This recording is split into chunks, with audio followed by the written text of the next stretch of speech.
Today is the deadline for Northern Light Health and Anthem Blue Cross Blue Shield of Maine to reach a new contract agreement.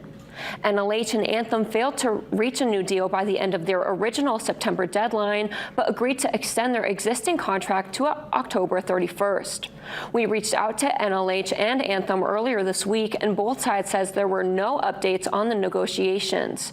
About 30,000 people in Maine have health insurance through Anthem.